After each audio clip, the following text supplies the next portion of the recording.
Salam Om Swastiastu, Nama Budaya, Salam Kebajikan. Kami dari kelompok 2 di mata kuliah Empirical Legal Science akan mempresentasikan mengenai teori Deviant Place Theory.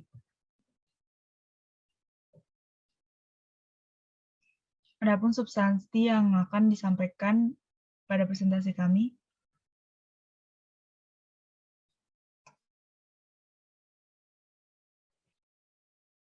Baik, saya akan menjelaskan definisi tentang teori deviant place.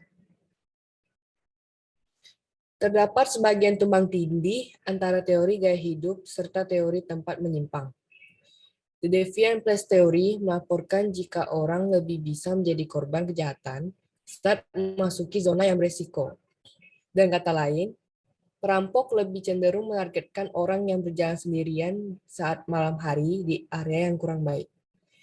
Semakin sering seseorang menjelajahi area yang dimana kejahatan kekerasan biasa terjalin, maka semakin besar resiko menjadi korban.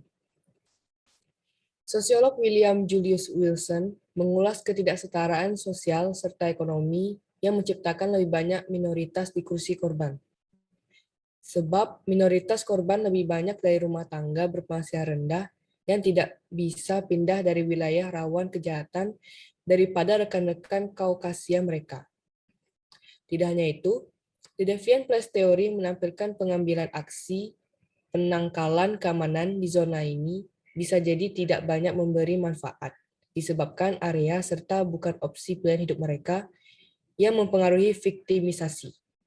Singkatnya, bila sesuatu area menyimpang, salah satu metode yang bisa merendahkan resiko menjadi korban ialah dengan meninggalkan area tersebut ke wilayah dengan tingkatan kejahatan yang rendah serta tidak menyimpang.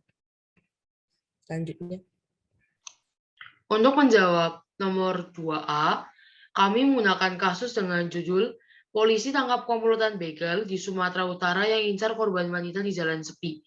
Kronologi kejadiannya. Komplotan ini telah melakukan 2 aksi pembegalan. Pada aksi pertama, dilakukan pada Jumat 27 Agustus 2021 sekitar pukul 20.40 WIB. Kemudian, aksi kedua dilakukan pada Sabtu 18 September 2021 pukul 20 WIB. Kedua aksi ini sama-sama dilakukan di Jalan Sepi pada Kabupaten Batubara. Setelah menangkap para tersangka, polisi juga berhasil mengamankan barang bukti berupa 3 unit kendaraan, termasuk 1 kendaraan milik korban hasil curian, serta sejumlah uang tunai hasil penjualan sepeda motor yang dirampas. Lalu sesuai KUHP pasal 365, para tersangka akan dihukum penjara selama 12 tahun. Kasus pembegalan ini terjadi di Jalan Sepi, yang berhubungan erat dengan teori Deviant Place. Hubungan kasus dengan subjek adalah subjek merupakan korban pembegalan dalam kasus ini. Selanjutnya Untuk menjawab pertanyaan 2B, yaitu implikasi kebijakan yang terdapat pada kasus tersebut, yaitu pemerintah telah membuat kebijakan yang mana diatur pada pasal pada Kitab Undang-Undang Hukum Pidana atau KUHP, yaitu tindak pidana pencurian pada bab 22 yang diatur pada pasal 365 KUHP. Adapun pasal 365 KUHP terdapat 4 poin.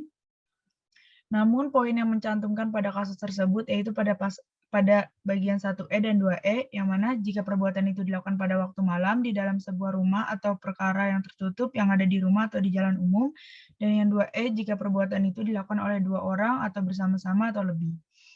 Selanjutnya pada kasus tersebut, pelaku yang berinisial AT yang 26, IR 26, HF 19, dan AK 19 tahun dijatuhi hukuman selama 12 tahun sesuai dengan pasal 365 KUHP.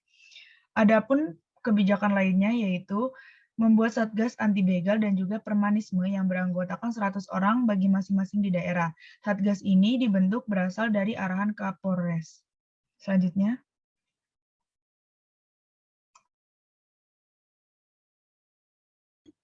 Dari kasus-kasus pencurian atau perampokan sepeda motor ini, kita dapat menjadikan kasus ini sebagai pelajaran agar hal serupa tidak menimpa kita. Beberapa hal yang dapat kita lakukan untuk mencegah kejadian ini.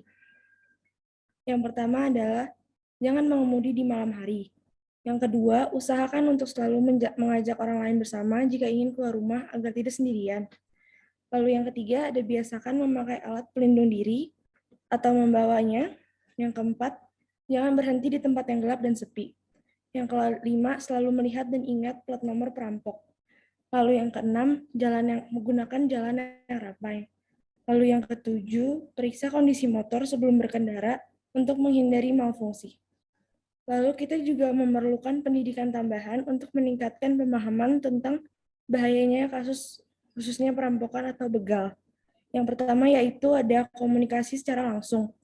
Contoh yang dapat kita berikan yaitu Presiden memberikan komunikasi mengenai penjahatan kepada masyarakat. Lalu yang kedua ada pembinaan individu atau kolektif melalui media massa. Lalu yang ketiga ada menghadiri seminar atau webinar mengenai pencegahan perampokan. Lalu yang keempat ada menonton berita lebih lanjut untuk mempelajari berita kriminal terbaru.